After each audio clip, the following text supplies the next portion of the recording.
Long ago, in the mystical highlands of Elora, there lived a brave but restless young woman named Kora.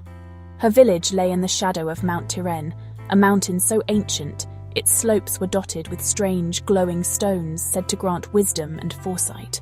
Yet no villager dared to climb it, for the mountain was known to test all who sought its stones, revealing their deepest fears and secrets. Kora's life had been marked by loss and hardship. Her father, a skilled warrior, had never returned from a distant battle, leaving her to care for her younger brother. But Kora felt a calling to explore beyond the bounds of her village, to seek wisdom that might protect her people from misfortune. One night, a vision came to Kora in her dreams. A silvery blue stone glowed at the mountain's peak, and a voice whispered, "Only the brave and selfless will find me." Awakened by a strange sense of purpose, Kora set off for Mount Tiren at dawn, leaving her village with a promise to return with knowledge. The journey was harsh. Cold winds lashed at her, and narrow paths demanded her focus. As she climbed higher, the mountain began to whisper, and shadows emerged from the fog, taking the forms of her worst fears. First, she saw her father, silent and ghostly, his figure flickering as if caught between life and death. "I am lost because of you," he murmured. But Kora steeled herself, answering, "I climbed to find peace for us both."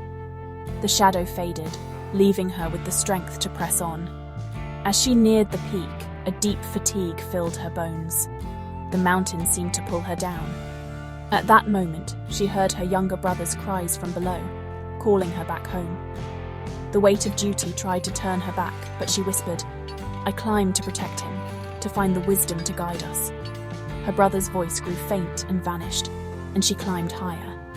At last, as night fell, Kora reached the peak. In a hidden crevice, she found the stone from her vision, glowing a deep, silvery blue. As she touched it, a flood of images and voices filled her mind, visions of her people, their struggles and their triumphs. She saw knowledge of healing herbs, stars guiding travelers, and ways to speak peace instead of war. The stone spoke softly, "You have faced your fears, not for yourself, but for others. You have earned the wisdom of Tiren." When Kora returned to her village, she was forever changed. She shared the knowledge she had gained, guiding her people through hardships and becoming a respected leader. And though she lived with a quiet strength, Kora would still sometimes glance toward Mount Tiren, silently grateful for the mountain that had shown her the wisdom within.